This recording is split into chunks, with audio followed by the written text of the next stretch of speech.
खाजाए उस्मान हरवनी मदद कुन या मुईनुद्दीन चिश्ती अल्लाहुम्मा सल्ली अला सय्यिदिना मुहम्मद अला आलि सय्यिदिना मौलाना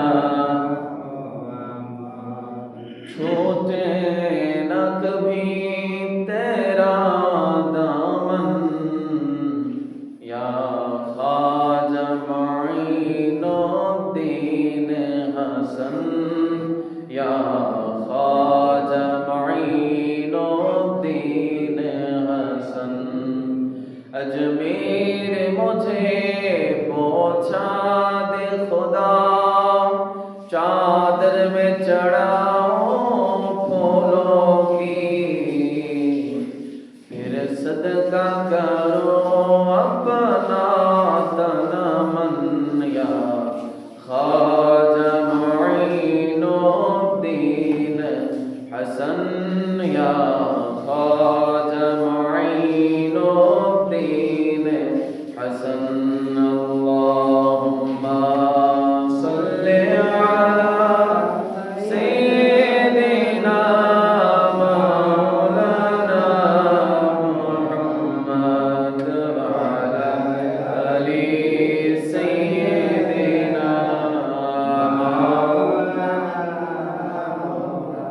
सलातुन या रसूलल्लाह अलैकुम सलामुन या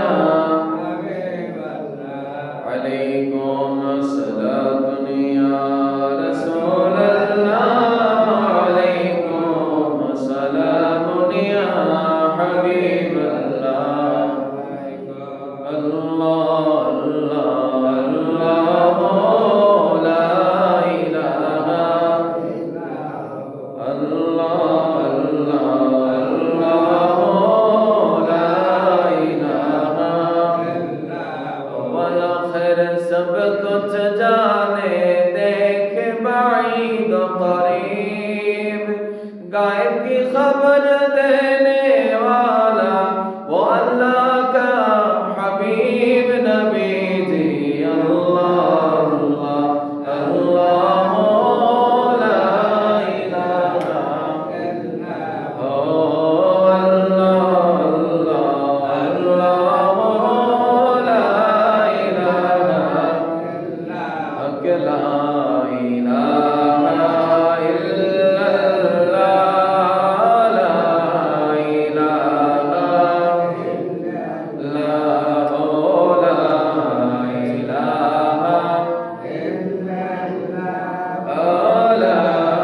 इलाहा ला इलाहा मोहम्मद राज ला इलाहा इल्लल्लाह ला इलाहा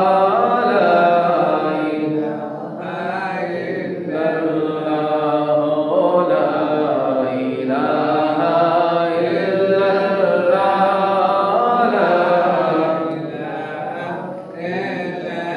इल्लल्लाह ला इलाहा इल्लल्लाह मुहम्मदुर रसूलुल्लाह सल्लल्लाहु ताआला अलैहि वसल्लम মুআজ্জাজ মুহতারাম সম্মানিত মুসল্লিয়ানে কেরাম মহান রব্বুল আলামিনের দরবারে অসংখ্য অগণিত শুকর এবং সুজুদ আদায় করছি যে রব্বে করিম মাওলায়ে করিম বড় মায়া করেছেন দয়া করেছেন আমাদের উপরে ইহসান করেছেন যে আমরা তারই ঘর মসজিদে এসে পবিত্র জুমার নামাজ আদায় করার মতন সুযোগ পেয়েছি সেই জন্য মহান মনিবের দরবারে সকলেই কণ্ঠের সাথে কণ্ঠ মিলিয়ে উচ্চ কণ্ঠে কালিমাতুশ শুকর আদায় করি আলহামদুলিল্লাহ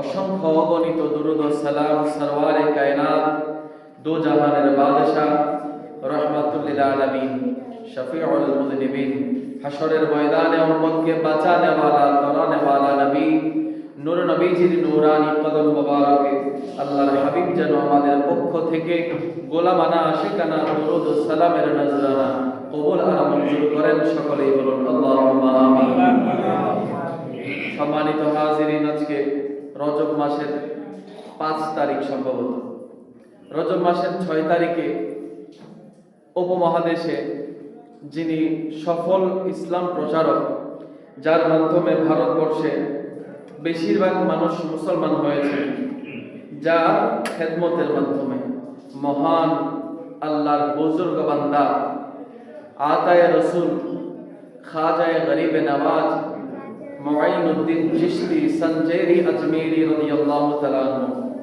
ওনার পবিত্র উরুস শরীফ আগামীকাল তথা 6 রজব। সেই সুবাদে উপমহাদেশে যেহেতু আমাদের ঈমান রক্ষার ক্ষেত্রে, আমাদের ঈমান নসিব হওয়ার ক্ষেত্রে ওনার সবচেয়ে বেশি অবদান, সেই জন্য আমি মনস্থ করেছি ওনার ব্যাপারে কিছু আপনাদেরকে জানানো দরকার। যদিও আপনারা ইতিপূর্বে অনেক জেনেছেন, তারপরেও খাজা মুঈনুদ্দিন চিশতি এমন এক মহাসমুদ্র, যাকে নিয়ে আলোচনা করলে দিনের পর দিন চলে যাবে, শেষ হবে না। অসংখ্য কারামত তো তিনি দেখিয়েছেন, কারামত বেশমার আছে। কারামতের সাথে কিছু খুলুসিয়ত, কিছু বুজুর্গিয়ত, কিছু তাসাউফের বিশাল জ্ঞান উনি দুনিয়াতে রেখে গিয়েছেন, ওনার খেদমত দুনিয়াতে রেখে গিয়েছেন, যার বদৌলতে এই ভারতবর্ষে উনি থাকাকালীন সময় ওনার হাতে অন্ধকার পথ ছেড়ে দিয়ে, বিধর্মীদের পথ ছেড়ে দিয়ে, মূর্তি পূজা ছেড়ে দিয়ে, আল্লাহর সাথে শিরক করা ছেড়ে দিয়ে এক আল্লাহর বিশ্বাসী হয়েছিলেন, এক আল্লাহর একত্ববাদ গ্রহণ করেছিলেন। 90 কোটি মুসলমান, জোরে বলুন সুবহানাল্লাহ, 90 লক্ষ মুসলমান, প্রায় 1 কোটি মুসলমান ওনার হাতে হাত দিয়ে ইসলামের ছায়া তলে এসেছেন। সেই 1 কোটি মুসলমান থেকে ক্ষণে ক্ষণে পর্যায়ক্রমে বাড়তে বাড়তে বাড়তে বাড়তে বর্তমানে এই ভারতবর্ষে অনেক কোটি কোটি মুসলমান। তো যার সুবাদে আমরা মুসলমান হয়েছি, যার বদৌলতে, যার খেদমতে আমরা আমাদের ঈমান নসিব হয়েছে, তার সম্পর্কে কিছু কথা বলা বড়ই হক থাকে এই মাসে। যেহেতু এই মাসে এই মহান বুজুর্গ আল্লাহর বান্দা, আল্লাহর প্রিয় বন্ধু দুনিয়া থেকে বিদায় নিয়েছেন, সেই জন্য আজকে ওনার সম্পর্কে কিছু আপনারা শুনবেন। তারপরে সর্বশেষের দিকে এই রজবুল মুরাজ্জাব, বড় ফজিলতপূর্ণ মাস, বড় মর্যাদাপূর্ণ মাস, এই মাস নিয়ে কিছু কথাবার্তা বলবো যদি সময় হয়। এই মাসের অনেক ফজিলত রয়েছে, যেগুলো বলা খুবই গুরুত্বপূর্ণ। তো খাজেগান আতায়ে রসুল, হিন্দুস্তানের রাজা খাজা মুঈনুদ্দিন চিশতি সঞ্জেরি আজমেরি রাদিয়াল্লাহু তাআলা আনহু, যার একটা উপাধি হলো গরিবে নওয়াজ। তিনি 530 খ্রিস্টাব্দে সিজিস্তানের সানজার এলাকায় জন্মগ্রহণ করেছেন। 530, কেউ কেউ বলেছেন 535, বর্তমানে চলতেছে 1448 সম্ভবত। তো এই প্রায় 800-850 বছর আগের বুজুর্গ, 200 বছর আগের আল্লাহর ওলি খাজা মুঈনুদ্দিন চিশতি না, উনি দুনিয়াতে এসেছেন 530 হিজরিতে। বর্তমানে ওনার দুনিয়া থেকে চলে যাওয়ার যে ব্যাপারটা, এটা 800 বছরের উপরে হয়ে গেছে। তার মানে অনেক আগের বুজুর্গ, অনেক আগের আল্লাহর ওলি। আমরা তো আল্লাহর ওলিদের নাম শুনলে আবার অনেকে নাক চটকায়, একটু বিভক্তি দেখায় আর কি, একটু ঘৃণা নিয়ে তাদের নাম নিতে চায়, আল্লাহর ওলিদেরকে বেশি বিশ্বাস করতে চায় না। আবার অন্যান্য আউলিয়া কেরাম তো অন্যদিকে, কিন্তু খাজা বাবার নাম শুনলে আবার অনেকের গা বেশি জ্বলে।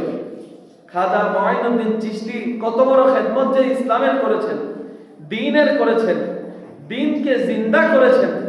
ওই মুঈনুদ্দিন চিশতির নাম নিয়ে খাজা বাবা বলে বলে অনেকে ওনার বিরুদ্ধাচরণ করে, আবার অনেকে ওনাকে পছন্দ করে না, আবার অনেকে বলতে চায় খাজা বাবা নাকি গাজা বাবা, জোরে বলুন নাউযুবিল্লাহ।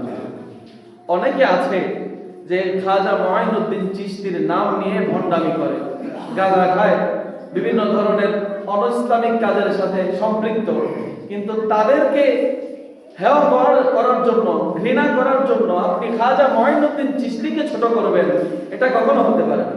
কেননা ওই খাজা মঈনুদ্দিন চিশতি কে ছিল সেটা যদি আপনি জানতেন, কোশ্চিনকালে আপনি সাহস করতেন না তার সামনে গাজা বাবা বলতে।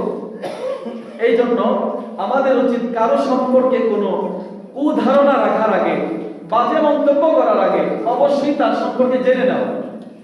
আমরা খাজা মঈনুদ্দিন চিশতি সম্পর্কে সঠিক মেসেজ সমাজে অনেকে জানে না, পায় নাই, বিদায় খাজা মঈনুদ্দিন চিশতির নাম শুনলেই মনে করে উনি মনে হয় বড় ছিলেন, জোরে বলুন না নাউযুবিল্লাহ। অথচ উনি ওনার জিন্দেগি সারা জিন্দেগি বরবাদ করে দিয়েছেন, সারা জিন্দেগি কাটিয়ে দিয়েছেন আল্লাহর দ্বীনের খেদমতে। ওনার ফ্যামিলির দিকে তাকায় নাই, ওনার বাড়িঘরের দিকে তাকায় নাই, ওনার বাপ দাদার সম্পত্তির দিকে তাকায় নাই। ওই সাঞ্জার সিজিস্তান থেকে ভারতে চলে এসেছে নবীর দ্বীন জিন্দা করার জন্য। আপনি আমি ওলামায়ে কেরাম এখন যারা বক্তব্য রাখে, যারা ওয়াজ নসিহত করে, তারা একদিনের জন্য যায় আবার চলে আসে। বাপ দাদার জমি জমা পরিবার বাবা মা ছেড়ে দিয়ে তো আর যায় না। কিন্তু খাজা মঈনুদ্দিন চিশতি কি করেছিলেন? ওনার পরিবার ছেড়ে দিয়েছেন, ওনার বাবা মার সম্পত্তি ছেড়ে দিয়েছেন, বাবা মা ভাই বন্ধু আত্মীয়তার রিশতা ছেড়ে দিয়ে উনি ভারতবর্ষে এসেছেন। কেন? যেন আমার নবীর দ্বীন জিন্দা হয়, যেন ভারতবর্ষে মানুষ ঈমানের স্বাদ পায়, ঈমানের নূর পায়। বলে বলুন সুবহানাল্লাহ। এত বড় ত্যাগ তিনি করেছেন ইসলামের জন্য, আর আমরা তার অবদানে মুসলমান হয়ে এখন তাকে বকা দেই। আমরা কেমন বেওয়াফা হয়েছি, আমরা কেমন বড় বুজুর্গ হয়ে গিয়েছি, কি নামাজি হয়ে গেছে। 2-4 দিন হয় সে মসজিদে এসে নামাজ পড়ে, সে বলে খাজা বাবা নাকি খাজা বাবা ছিল। আরে বেটা, তুই খাজা বাবা সম্পর্কে কি জানো? খাজা মঈনুদ্দিন চিশতি সম্পর্কে আগে লেখাপড়া কর, আগে পড়াশোনা কর, তারপর খাজা মঈনুদ্দিন চিশতি নিয়ে মন্তব্য করিও। খাজা মঈনুদ্দিন চিশতি ওই 850 বছর আগের আল্লাহর বুজুর্গ, আল্লাহর ওলি। সেই ব্যক্তি নিজের এলাকা ছেড়ে দিয়েছেন নবীর দ্বীন জিন্দা করার জন্য। আপনি আমি কি করেছি? ওনার জিন্দেগি পুরাটা কাটিয়েছেন ইসলামের খেদমতের জন্য। আপনি আমি কতটুকু খেদমত করেছি? ওই মহান ব্যক্তি 530 খ্রিস্টাব্দে জন্মগ্রহণ, 30 হিজরিতে জন্মগ্রহণ করেছেন। উনি নাজিবুত তরফাইন ছিলেন, বাবা আওলাদে রাসূল, মা আওলাদে রাসূল। কত পবিত্র রক্ত! নবীজির বাবার বংশ নবীর সাথে মিলে যায়, মায়ের বংশ নবীর সাথে মিলে যায়, দুই দিক থেকে আওলাদে রাসূল। এই জন্য এক বংশ যখন একজনের কাছে দুইজনের মাধ্যমে মিলিত হয়, একজন পুরুষ আর একজন নারীর মাধ্যমে একটা বংশ যখন মিলিত হয়, তাদের মাধ্যমে যদি কোনো সন্তান হয়, ওই বংশটাকে নাজিবুত তরফাইন বলা হয়। মানে উভয় দিক দিয়ে একই বংশের। তিনি হলেন খাজা মঈনুদ্দিন চিশতি। তারপর বড় পীর আব্দুল কাদের জিলানীও নাজিবুত তরফাইন ছিলেন। বড় পীর আব্দুল কাদের জিলানীর বাবা ছিলেন হাসানী, হযরত হাসান রাদিয়াল্লাহু তাআলা আনহু বংশধর, মা ছিলেন হোসাইনী। আর খাজা মঈনুদ্দিন চিশতির বাবা ছিলেন হোসাইনী, মা ছিলেন হাসানী। দুই বংশ একসাথে এসে মিলিত হয়েছে। তো ওনাদেরকে নাজিবুত তরফাইন বলা হয়। পৃথিবীর মধ্যে সবচেয়ে পবিত্র রক্ত, পবিত্র বংশ যেই বংশ, সেটা আমার নবীর বংশ। সেই নবীর বংশে বড় পীর আব্দুল কাদের জিলানীর আগমন, সেই নবীর বংশে মঈনুদ্দিন চিশতির আগমন। এমন মহৎ বংশ নিয়ে যিনি দুনিয়াতে আগমন করেছেন, যার সাথে বসলে আমার নবীজির শরীরের সুঘ্রাণ পাওয়া যায়। জোরে বলুন সুবহানাল্লাহ। কেনই বা পাওয়া যাবে না? নবীজির রক্ত তো মঈনুদ্দিনের দেহে এসে হাসানী রক্ত, হোসাইনী রক্ত একত্রিত হয়েছে। এই জন্য মঈনুদ্দিন চিশতি যেখানে বসতেন, সেখানে গোলাপের খুশবু ছড়াইতো, নবীর পসিনা মোবারকের খুশবু ছড়াইতো। গোলাপ বড় ফেভারিট ছিল ওনার, বড় প্রিয় ছিল। এই জন্য দেখবেন কেউ যদি নসিব হয় আজমির শরীফ যাওয়ার, ওনার মাজারে এত পরিমাণের গোলাপ ফুল, সদা সর্বদা মানুষ গোলাপ দিচ্ছে ওনার মাজারে। ওনার পছন্দের জিনিস ছিল। তো সেই দিকে কথা না, মঈনুদ্দিন চিশতি যে বড় আল্লাহর ওলি ছিলেন, শুধু কারামত দেখিয়েছেন, শুধু ওই কারামত দেখিয়ে দেখিয়ে মুসলমান করেছেন তা নয়। উনি অল্প বয়সে পড়ালেখা শেষ করেছেন, কোরআন হাদিসের যথেষ্ট জ্ঞান এলম অর্জন করেছেন। কোরআন হাদিস পড়ে এলম অর্জন করে উনি হেরেম শরীফের মধ্যে তথা মক্কা শরীফের মধ্যে উনি কোরআন হাদিসের দরস দিতেন। জোরে বলুন সুবহানাল্লাহ। আমাদের কামিল মাদ্রাসায় কোরআন হাদিস দরস দিতে হলে, হাদিস অথবা কোরআন পড়াতে হলে বড় মেধাওয়ালা হতে হয়। জানতেন ব্যক্তি যদি কামেল মাদ্রাসায় কিতাব খুলে দেন শুধু চেয়ে থাকতে পারবে, পড়তে পারবে না। বিশেষ করে আমাদের কলেজ ইউনিভার্সিটি থেকে ফারেগ হওয়া, মাস্টার্স পাস করা যদি কোনো ব্যক্তিকেও খুলে দেন, তিনি চেয়ে থাকা ছাড়া কোনো কাজ করতে পারবেন না, একটা অক্ষরও পড়তে পারবেন না। কোরআন হাদিস অন্য ব্যাপার, এটা ভিন্ন ব্যাপার, তার ব্যাপার না। সে যদিও শিক্ষিত, বড় শিক্ষিত, কিন্তু তাকে যখন আপনি তাফসীরে জালালাইন খুলে দিবেন, বুখারী শরীফ খুলে দিবেন, সে পড়তে পারবে না। তো এগুলি পড়ানোর জন্য বড় যোগ্যতার প্রয়োজন। তো এই খাজা মঈনুদ্দিন চিশতি হেরেম শরীফের মতো জায়গায় একজন কামেল মাদ্রাসার প্রভাষক হওয়ার জন্য কত যোগ্যতা প্রয়োজন, আর হেরেম শরীফের মতো জায়গায় বসে দরস দিতে হলে কেমন প্রপার এলেম লাগবে, একটু চিন্তা করা দরকার। তো ওই হেরেম শরীফের মতো জায়গায় বসে উনি কিতাব পড়াতেন ছাত্রদের। তার মানে জানতেন বড় আলেম ছিলেন না, বড় আলেম ছিলেন, মহৎ আলেম ছিলেন, খুবই বিজ্ঞ আলেম ছিলেন। তো উনি হিন্দুস্তান থেকে মক্কা শরীফে গিয়ে কিতাব দরস দিতেন। তারপরে উনি ছিলেন মঈনুদ্দিন। মঈনুদ্দিন মানে দিনকে জিন্দা করা, মঈনুদ্দিন মানে দ্বীনের সহায়ক। আর এর আগে বড় পীর আব্দুল কাদের জিলানী ছিলেন মহিউদ্দিন তথা ইসলামের জিন্দাকারী। মহিউদ্দিন ইসলামকে জিন্দা করে গিয়েছেন, আব্দুল কাদের জিলানী ইসলামকে জিন্দা করে গিয়েছেন। আর সেই দিনের সহায়ক, সেই দিনের প্রচার প্রসারক খাজা মঈনুদ্দিন চিশতি করেছেন। জোরে বলুন সুবহানাল্লাহ। এই মঈনুদ্দিন চিশতিও যখন পড়াশোনা শেষ করলেন, প্রাপ্ত বয়স্ক হলেন, প্রায় 62 হিজরির দিকে উনি বড় বুজুর্গদের তালাশ করছেন যে কার কাছে গেলে আমার তো মোটামুটি যথেষ্ট এলম অর্জন হয়েছে, কোরআন হাদিস মোটামুটি ভালোই বুঝেছি, এখন কার কাছে গেলে একটু তরিকত তাসাউফ শেখা যাবে। উনি পীরের সন্ধানে বের হলেন। এত বড় বিজ্ঞ আলেম, যে ব্যক্তি হেরেম শরীফে দরস প্রদান করে, ওই ব্যক্তি বুঝলো তার পীরের প্রয়োজন। এখন আমাদের সমাজে স্কুল কলেজ পড়ুয়া, এই কলেজ ইউনিভার্সিটি থেকে ফারেগ হওয়া ভাইয়েরা ফতোয়া দেয় পীর ধরা হারাম, পীর ধরা যাবে না। অথচ তারা কোরআন হাদিসের পাওয়া জানে না, কোরআন হাদিস কোরআন শরীফ সহিহ শুদ্ধভাবে পড়তেও পারে না। ওই ব্যক্তি ফতোয়া দেয় পীর ধরা যাবে না, পীরের দরবারে যাওয়া যাবে না।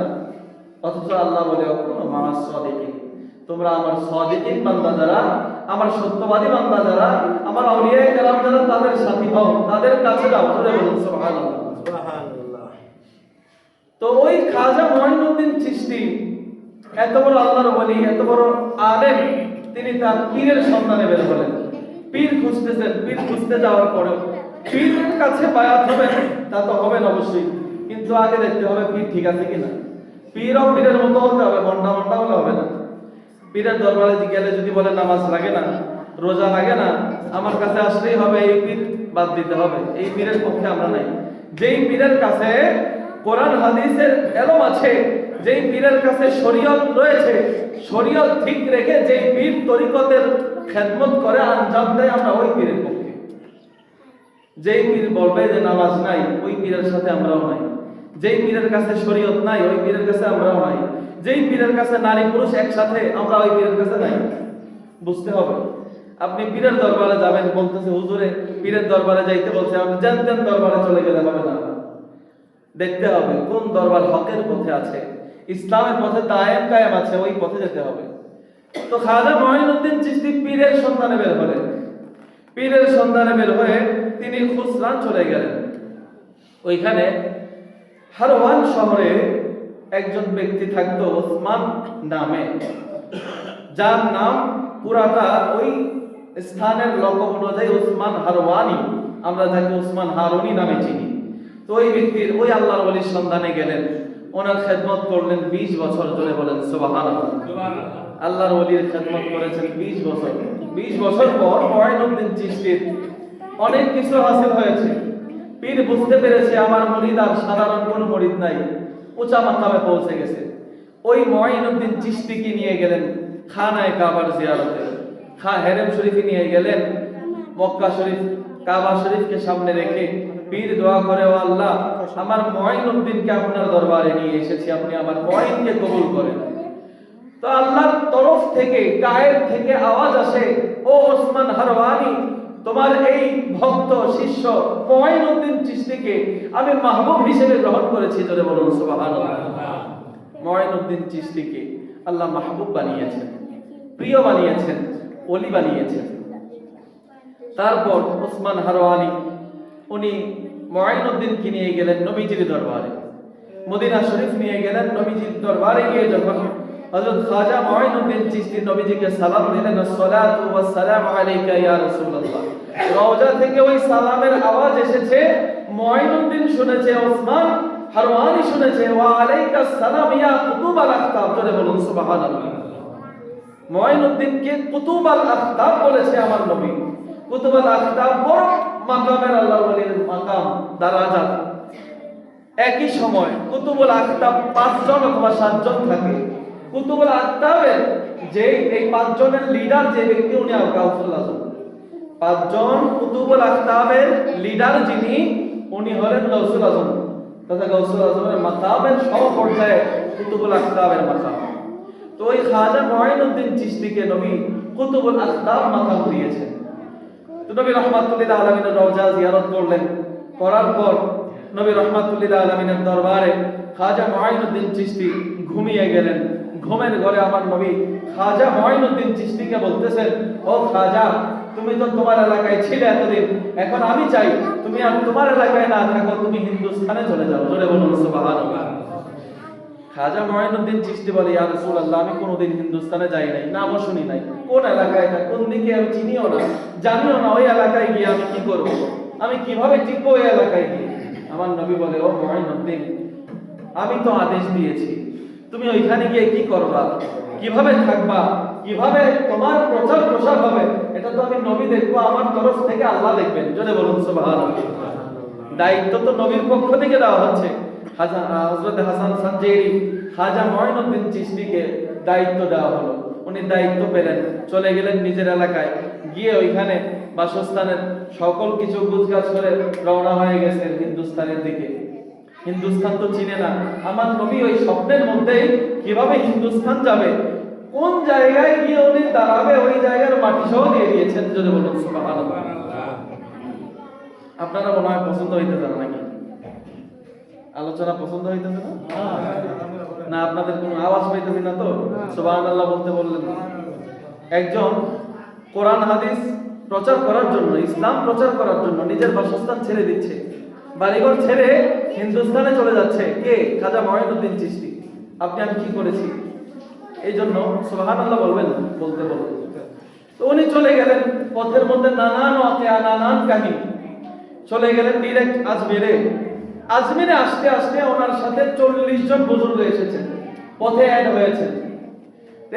এই বিশাল রাস্তা, ওনার বাসা থেকে, বাগদাদ থেকে আজমের শরীফ পর্যন্ত এই বিশাল রাস্তা ওনারা সফর করেছেন। এই সফরে ওনাদের সহবত পেয়ে, ওনাদের সহচরে এসে 65,000 মুসলমান হয়েছে। জোরে বলুন সুবহানাল্লাহ। শুধু বাড়ি থেকে আজমের পর্যন্ত আসতে 65,000 মুসলমান আসছে আজমেরে। আজমেরের যথাযথায় বসেন নাই, গিয়ে বসেছেন প্রাণ কেন্দ্রে, পৃথ্বীরাজের একবারে রাজপ্রাসাদের সামনে। মনে করেন বাঞ্ছারামপুর হয়ে যায় না, খবর থাকতো না। ঘটনা যখন ঢাকায় ঘটতেছে, সারা দেশ খবর হয়ে গেছে না। তো ওই ভারতের মধ্যে মূল কেন্দ্র যেটা, ওইখানে গিয়ে খাজা মুঈনুদ্দিন চিশতি বসেছেন তো বসেছেন এমন জায়গায় যেখানে রাজার ওট বাঁধা হয়। বসেছেন, কিছুক্ষণ পর এসে প্রহরীরা উঠায় দিচ্ছে যে আপনি কে, কোত্থেকে এসেছেন, এখানে কেন বসেছেন? এখানে তো রাজার ওট বাঁধা হয়। খাজা মুঈনুদ্দিন বলেন, ওট বাঁধা তো ঠিক আছে, আমরা এখানে একটু রেস্ট করতে চাচ্ছি, আমরা এখানে বসি। তারা বলতেছে, না, আপনি এখানে বসতে পারবেন না, আপনারা এখান থেকে চলে যান। খাজা মুঈনুদ্দিন বলেন, যাও, ওট যেহেতু বসবে, বসেই থাকবে, আমরা চলে যাচ্ছি। জোরে বলুন সুবহানাল্লাহ। ওট যেহেতু বসবে, বসেই থাকবে, আমরা চলে যাচ্ছি বলে চলে গেলেন। ওটকে বসানো হলো। রাতের বেলা, সন্ধ্যাবেলা যখন ওট নিয়ে আসা হলো, ওট বসে গেলেন। রাতের বেলা ওট আর শোয় না, মাথা রেখে ঘুমায় না, বসে আছে, বসেই আছে। সকালবেলা ওটকে উঠানো হবে, ওট তো আর ওঠে না। বসেছে তো বসেছে, আর ওঠে না। খবর হয়ে গেছে এমন এমন ঘটনা। এক বুজুর্গ ব্যক্তি এক ফকির ব্যক্তি এসেছিলেন, যিনি বলেছিলেন যে ওট বসবে, বসেই থাকবে। এই কথা বলে গেছে, ওট তো আর এখন উঠতেছে না। খাজার বাদশার কাছে, রাজার কাছে সংবাদ গেল, হুজুর ওট তো বসেছে, বসা থেকে তো ওট উঠতেছে না, ওটকে কোনোভাবেই ওঠানো যাচ্ছে না। এমন এমন ঘটনা ঘটেছে। এক ফকির বাবা এসেছিল, সে বলে গিয়েছে ওটা উঠবে না, ওটা আর উঠতেছে না।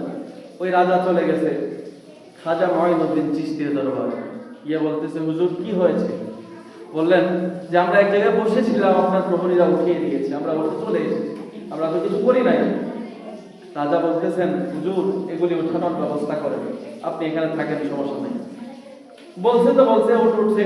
ওঠার পরে ওনারা থাকতেছেন, দেখতেছেন যে এই ঘটনার পর ওর যে ওঠে নাই, এইটা তো একটা অলৌকিক কথা, যে ওর বসেছে, উঠবে না কেন?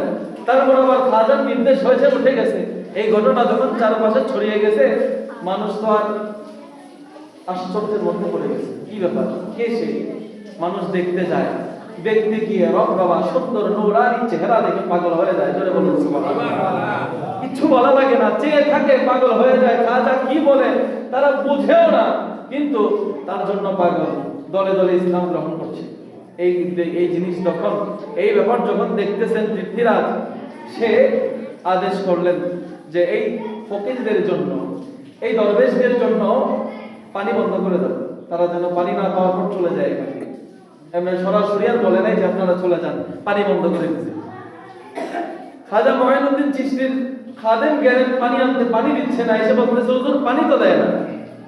মঈনুদ্দিন বলেন, কোনো মতে একটু পানি নিয়ে আসো। বুঝিয়ে সুঝিয়ে একটু পানি আনতে গেছে লোটা নিয়ে, পানি একটু এনেছে। প্রহরী দেখেছে একটু পানি নিয়েছে, কিন্তু দেখা গেল যেই লোটা দিয়ে পানি নিয়েছে, ওই লোটা দিয়ে পানি নেওয়ার পর ওই জায়গায় আর পানি নাই, সাগর খালি হয়ে গেছে। জোরে বলুন সুবহানাল্লাহ। এই ঘটনা আপনাদের সবার জানা, খালি হয়ে গেছে। নিয়ে গেলেন পানি। ওই জায়গার মধ্যে এই নদীটা, একটা ঝিল আর কি, ঝিল নদীর মতো, এটাকে অনেক সাগর বলে, কিন্তু আসলে এটা সাগর না, মূলত নদী আর কি। তো এই আনা সাগর, যেটাকে আপনারা সাগর বলেন, এটা একটা ঝিলের মতো, বিশাল বড়। তো ওই সাগরটা খুব প্রয়োজনীয় ছিল এই জায়গার জন্য। এখান থেকে পানি নিয়ে মানে পুরা একটা এলাকা চলত। তো যখন এখানে পানি নাই, রাজার তো মাথা গরম হয়ে গেছে। কোনো মতে হুজুরের কাছে গেলেন বোঝানোর জন্য, কিন্তু বোঝাওয়ার আগে উনি মনস্থ করলেন, উনি আমার সাথে খেলতেছে, ওনাকে একটু শিক্ষা দিতে হবে। ওই পৃথ্বীরাজ চিন্তা করতেছে, রাজা একটু শিক্ষা দিবে খাজা মঈনুদ্দিনকে। শিক্ষা দেওয়ার জন্য বিভিন্ন জাদুঘর পাঠাচ্ছেন। জাদুঘর আসে, কিচ্ছু করতে পারে না। অজয়পাল আসলো শেষ পর্যন্ত, ওই যুগের সবচেয়ে বড় জাদুঘর। এসে অজয়পাল যখন তার দলবল নিয়ে আসতেছে, খাজা মঈনুদ্দিনকে তার খাদেম বলতেছে, হুজুর অজয়পাল তো আসতেছে তার দলবল নিয়ে। খাজা মঈনুদ্দিন বলেন, আমাদের কাফেলাকে কেন্দ্র করে, তাবুকে কেন্দ্র করে, গোল করে একটা বৃত্ত এঁকে দাও। মঈনুদ্দিন বললেন, বৃত্ত এঁকে দিলেন। অজয়পাল এসে কোনোভাবে এই বৃত্তের মধ্যে প্রবেশ করতে পারতেছে না, কোনোভাবেই যখন পারতেছে না, অজয়পাল উপরে ওঠা শুরু করলেন, জাদু দিয়ে উপরে ওঠা শুরু করলেন, উপর দিয়ে এসে প্রবেশ করবে। খাজা মঈনুদ্দিন চিশতি তার খড়মকে, জুতাকে বললেন, ও আমার খড়ম, তুমি যাও, অজয়পালকে গিয়ে বাইরে নিচে নামাও। চলে বলুন সুবহানাল্লাহ। জুতাকে বলেছে, জড় বস্তু। জুতা মঈনুদ্দিনের কথা শুনে ওই যুগের হাজার হাজার মানুষ সাক্ষী, মঈনুদ্দিন চিশতির জুতা অজয়পালকে বাইরে নিচে নামাইছে। পরবর্তীতে সে বশ মানতে বাধ্য হয়েছে। পরবর্তীতে অজয়পাল, জয়পাল, অনেক জাদুঘর এসেছিল। মঈনুদ্দিন চিশতির কাছে হার মেনে মুসলমান হয়ে যুগের বড় বুজুর্গে পরিণত হয়েছে। জোরে বলুন সুবহানাল্লাহ। এমন এমন অনেক অকেয়া রয়েছে, এগুলি বলার সময়ও নাই, সময় শেষ হয়ে গেছে। অনেক নোট ছিল, শিক্ষণীয় অনেক ব্যাপারও ছিল, আমার সময়ের কারণে আমি বলতে পারছি না। বিশেষ করে এই মাস যেহেতু রজবের মাস চলতেছে, আল্লাহ রাব্বুল আলামিনের হাবিব এই মাসকে বড় গুরুত্ব দিয়েছেন। এই মাস যখন আগমন করতেন, আল্লাহর হাবিব একটা দোয়া পড়তেন, আল্লাহুম্মা বারিক লানা ফি রজব ওয়া শাবান ওয়া বাল্লিগনা রমাদান। যে হ্যাঁ আল্লাহ আমাদের রজব মাস এবং শাবান মাসে বরকত দেন এবং আমাদেরকে রমজান পর্যন্ত পৌঁছে দেন। এই দোয়া আল্লাহর হাবিব বেশি বেশি করতেন রজব মাস যখন আসতেন। আর এই রজব মাস, রজব নামে জান্নাতে নহর রয়েছে, রজব নামে জান্নাতে নদী রয়েছে। যারা রজব মাসে বেশি বেশি রোজা রাখবে তারা সেগুলি ভোগ করবে। বিশাল বড় বড় হাদিস সংক্ষিপ্তভাবে আমি আপনাদেরকে শোনাচ্ছি। যে ব্যক্তি রজব মাসে একটি রোজা রাখবে সে যেন 1 বছর রোজা রাখলো। জোরে বলুন সুবহানাল্লাহ। এই মাসের আজকে 5 তারিখ চলতেছে, আরো 25 দিন আছে। আপনারা বেশি বেশি এই মাসে রোজা রাখার চেষ্টা করবেন। একদিন রোজা রাখলে 1 বছর রোজা রাখার সমান সওয়াব। যে ব্যক্তি 7 দিন রোজা রাখবে আল্লাহ তাকে 7টা জাহান্নাম থেকে মুক্তি দিবেন। যে ব্যক্তি 8 দিন রোজা রাখবেন তার জন্য আল্লাহ জান্নাতের 8টা দরজা খুলে দিবেন। যে ব্যক্তি 10টা রোজা রাখবেন সে আল্লাহর কাছে যা চাইবে তাই আল্লাহ তাকে দান করবেন। জয় বলুন সুবহানাল্লাহ। যে ব্যক্তি 15 দিন রোজা রাখবে আসমান থেকে এক আহ্বানকারী আহ্বান করে বলবেন তোমার পূর্ববর্তী সব গুনাহ আল্লাহ ক্ষমা করে দিয়েছেন। জয় বলুন সুবহানাল্লাহ। সুতরাং তুমি এখন নতুন করে আমল করা আরম্ভ করো, তোমার পাপসমূহ পুণ্যে রূপান্তরিত হয়েছে। আর যে ব্যক্তি আরো বেশি রোজা রাখবে তথা 15-এর উপরে এবং সারা রাত্রব্যাপী আমল করবে আল্লাহ তাআলা তাকে আরো বাড়িয়ে দিবেন। এই রজব মাসে নূহ আলাইহিস সালাম নৌকায় আরোহণ করেছিলেন এবং 6 মাস এই নৌকায় থাকার পর মুহররমের 10 তারিখ সেই নৌকা ওই পাহাড়ের সাথে জুরি পাহাড়ে অবতরণ করেছিলেন। এছাড়া আরো অনেক ফজিলতের কথা রজব মাসে রয়েছে। যেহেতু আমার সময় সংক্ষেপে বলে দিলাম, এই মাসে রোজা রাখা বড়ই ফজিলতের। আল্লাহর হাবিব রজব মাসে বড় রোজা রেখেছেন। কেউ কেউ বলেছেন যে এই রজব মাসটা হলো বীজ বপনের মাস, শাবান মাসটা হলো বীজ পরিচর্যা করার মাস তথা গাছ বানানোর মাস, আর রমজান মাস হলো ফল বক্ষণ করার মাস। তার মানে আপনি এখন থেকে কিছু কিছু আমল বাড়িয়ে করবেন, আগামী মাসে আরেকটু বাড়িয়ে দিবেন, রমজান মাসে যেন পরিপূর্ণভাবে করতে পারেন। এই জন্য আল্লাহর হাবিব যখন রজবে পৌঁছাতেন, রজবে পৌঁছানোর পর উনি আমল কিছু বাড়িয়ে নিতেন। আগে যতটুকু করতেন আরো বাড়িয়ে দিতেন। সাহাবায়ে কেরাম নবীকে দেখে দেখে আমল করতেন। রোজা আগে আইয়ামে বীজের রোজা, সাপ্তাহিক রোজা রাখতেন। এছাড়াও আল্লাহর হাবিব রজব আসলে আরো বাড়িয়ে রোজা রাখতেন। শাবানে তো কোনো মাস পুরাটাই রোজা রাখতেন আল্লাহর হাবিব। তো এই রজব শাবানে রোজা রাখার অনেক ফজিলত হাদিস শরীফের মধ্যে এসেছে। আমাদেরকে আল্লাহ রাব্বুল আলামিন তৌফিক দান করুক এই রজব মাস, শাবান মাস বেশি বেশি রোজার মাধ্যমে কাটিয়ে, ইবাদতের মাধ্যমে কাটিয়ে রমজান পর্যন্ত যেন আমরা পৌঁছতে পারি, সেই তৌফিক যেন আল্লাহ আমাদেরকে দান করেন। সকলে বলুন আল্লাহুম্মা আমিন।